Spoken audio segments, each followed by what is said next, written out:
આનો એના મામાને ઘરે વ્યવહાર કરેલો. મને કે મામા લગ્ન દેતા નથી અને બહુ વિચારે નથી, કદાચ કે મામા સટકે. એવા રાવળ સમાજના સમૂહ લગ્ન ને એ લગ્નમાં મેં હાજરી આપી. મેં આને પૂછ્યું છે? મને કે હા, અહીંયા જ બેઠા બધા, કાંઈ વાંધો નહીં. મેં જાહેરમાં કીધું, મેં કીધું આનો વ્યવહાર ચૂક નથી છું, મને ખબર નથી. મારામાં ધ્યાનમાં 2-3 ઠેકાણા છે અને આના આવતા વર્ષે એવા ધામધૂમથી લગ્ન કરવા છે. કોઈને ઈચ્છા હોય તો મેં કીધું સમાજ જ બેઠો થયો એનો બધો. હા, જ એના મામા એને ઘીરે પડ્યા કે હું એલા તમે આ શરૂ કરી. અને મામા અને બાપા મારી ઘીરે. બાપુ 15 તારીખો લખીને આવ્યો લગ્ન. આમાં તમે જે તારીખે હાજર રહેવાના એ કે છો એમાં મા મહિનાનું હતું ને વૈશાખ મહિનાની તારીખ હતી. મેં વૈશાખનું પાનું લીધું તા ઊભો થઈને મારી પાસે આવ્યો. મા મહિનાનું.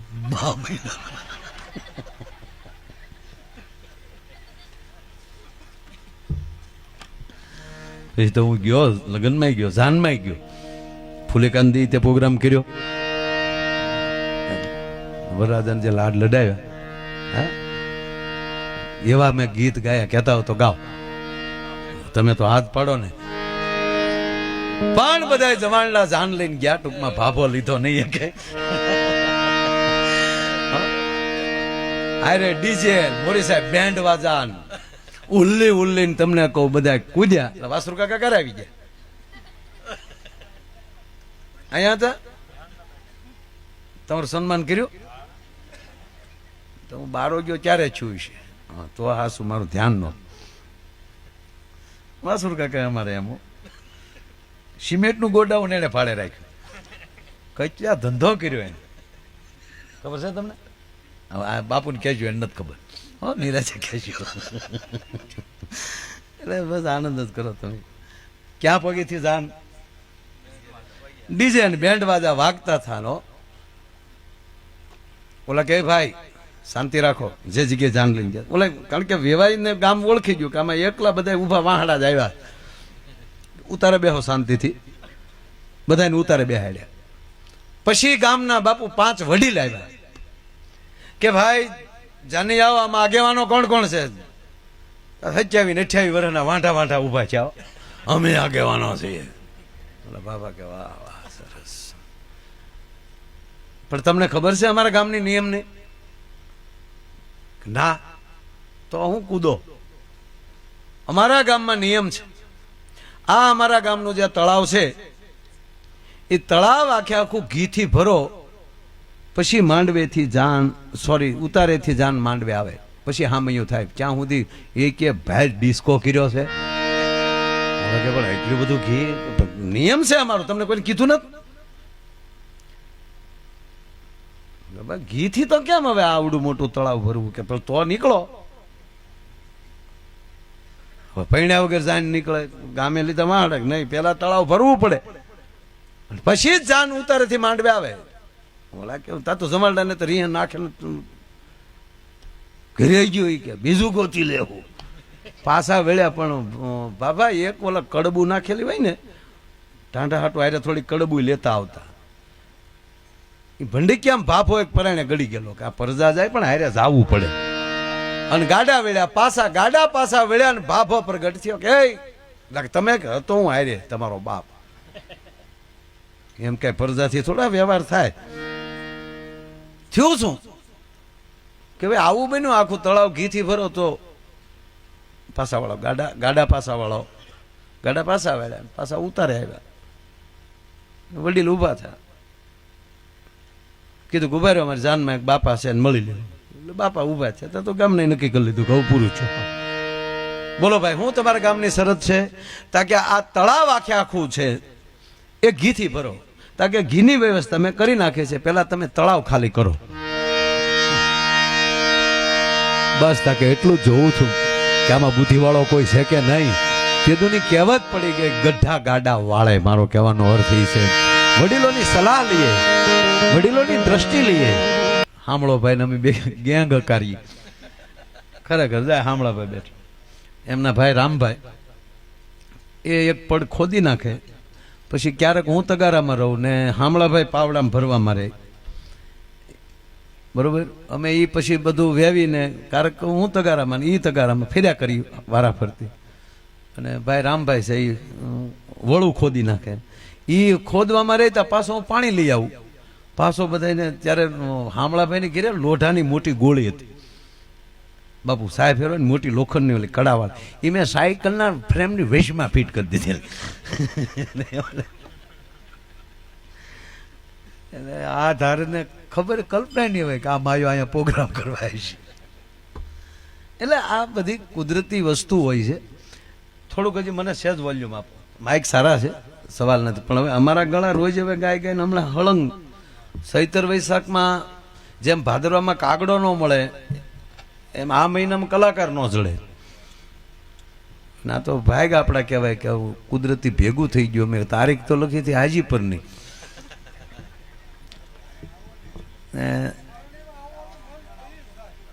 લગભગ ખારડી તાત્કાલિક હોત પાછી. ના લગભગ તો ભાઈ નથી ચૂક્યો. ભગવાન જ્યાં સુધી આવી રીતે લેણા દેવી રાખે. અમારો બીજો કોઈ હતો, તમને હું દિલથી કહું, આ પ્રોગ્રામ તો ઘરે છે ઠીક છે, પણ જે ગામમાં આવા કામ થતા હોય ને એ મને ગામ ગમે બહુ. આ તમને હાવ ચોખ્ખું કહું સાહેબ. આમ હમણાં હરીજ્યું કરે એની કરતા આમ ભેગા થઈને પરમાત્માને હરીજ્યું કરતા હોય ને એ મને બહુ ગમે છે. એટલે તમે મને વાલા લાગો છો. મને બીજો કોઈ હતું નથી. નહીંતર મને ખબર છે આ ચૈતર મહિનાની એક રાત માયાને કેટલાને થાય, પણ મને કોઈ એવો હેતુ નથી. તમે સાંભળ્યું. એટલે હું ને નાજભાઈ અને દીપક બાપુ ત્રણેયની તારીખ અમે હાજી પર લખેલી. પછી આપણો ડાયરો બધા આપ આવ્યા એટલે મેં કીધું, માજી સરપંચને કીધું, બધા હારે જ હતા. મેં કીધું એક કામ કરીએ, દીપક બાપુ અને નાજભાઈ બે હાજી પર ગણપતિ કરે તો અમે ગંભીરનાથ બાપુ બે મેં કીધું અહીંયા. અને જેવું દીપક બાપુનો ત્યાં રાઉન્ડ પૂરો થાય અને દીપક બાપુ ત્યાંથી રવાના થાય એટલે નાજભાઈ ત્યાં સંભાળી લે. અને થોડીક વાર નાજભાઈ સંભાળે તો હું અહીંથી સીધો હાજી પર વયો જાઉં. મેં કીધું આપણે નજીક નજીકમાં ફેરબદલી કરશું. પણ અમારે તારીખ પાછી ગઈ સપ્તાહની. હવે જ્યારે પાછો ભગવાન ભેગા કરાવે એટલે હમણાં જ પછી મારે હળંગ તારીખું છે એટલે હું પહોંચી કોઈ એમ ત્યાં નથી. એટલે એ થોડુંક વિલંબ કર્યો. પછી પાછું યાદ આવ્યું નાજભાઈને તેથી મેં ઠામું કે અહીંયા ના પાડી હતી. મેં ભાઈ નાજભાઈનું બધું ભેગું કરો તો મેં કીધું બધાય ન ફરી શકીએ, અને એ અમારા ભાણેજ છે. અને અમારે આ વખતે મેં કીધું ભીંથી ભાણેજને કાંઈક ભેટ તો દેવી છે. મારા ભાણેજના બેયના ભાગમાં નહીં હું કરી રહી સાહેબ. એટલે અમારે થોડુંક પાછું ગયું. પાછું મેં કીધું યાદ આવ્યું ત્યાં મને આ ભાઈનો ફોન આવ્યો. મને કે હવે તો નાજભાઈ ફ્રી નહીં હોય. મેં કીધું 100%. મને કે તો પછી હું કહું કાંઈક તમે ભલે કાર્ડમાં નામ ન હોય, પણ મેં કીધું બધા ઘરના છે.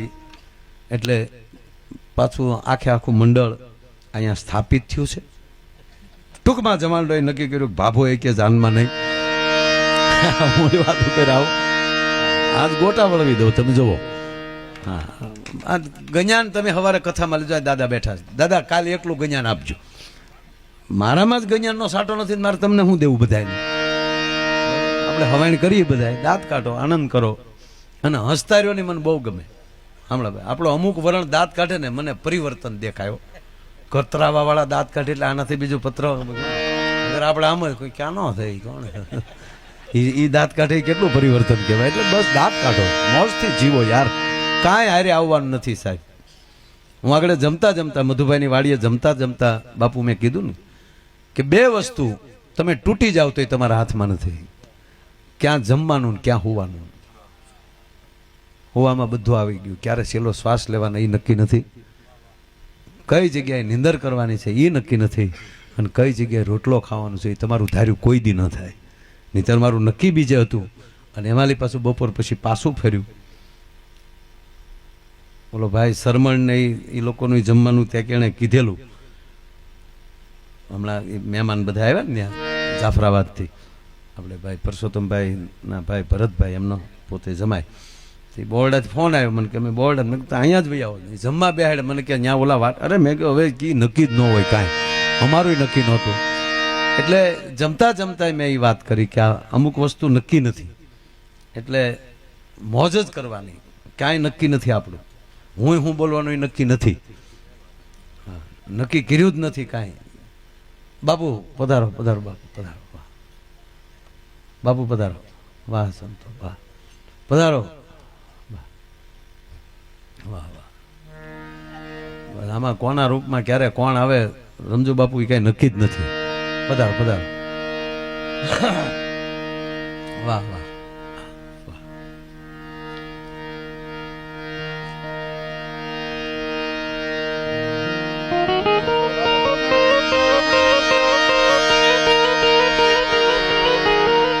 મેં કીધું વગાડવાનું. વગાડ વગાડ કરો દીકરા, માઇન્ડ કામમાં આવ્યો. તારી વાત કહું, આ બધા નહીં ખબર હોય અને પછી આપણા પગલા મજબૂત થાય ને એમાંય આયા જે હનુમાનજી મહારાજના સાનિધ્યમાં રામચરિત્ર માનસનું આવું રૂડું ગાન અને ચૈતન્ય દાદાના મુખેથી આપ પવિત્ર વાણીનો લાભ લઈ રહ્યા છો, ત્યારે અમને આનંદ કેવો છે આજનો આનંદ કે રામની સભામાં અમે રમવાન ગયા હતા.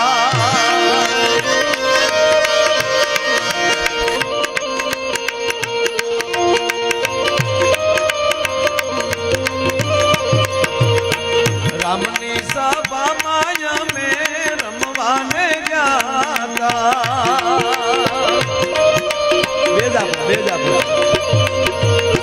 પહલી બારીને રસ પીધો, હરીનો રસ પૂરણ પીધો.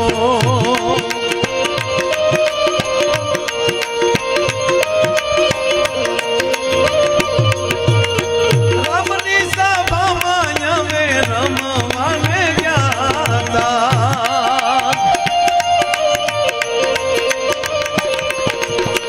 પહલી ભરીને રસ પીધો, હરીનો રસ પુરાણ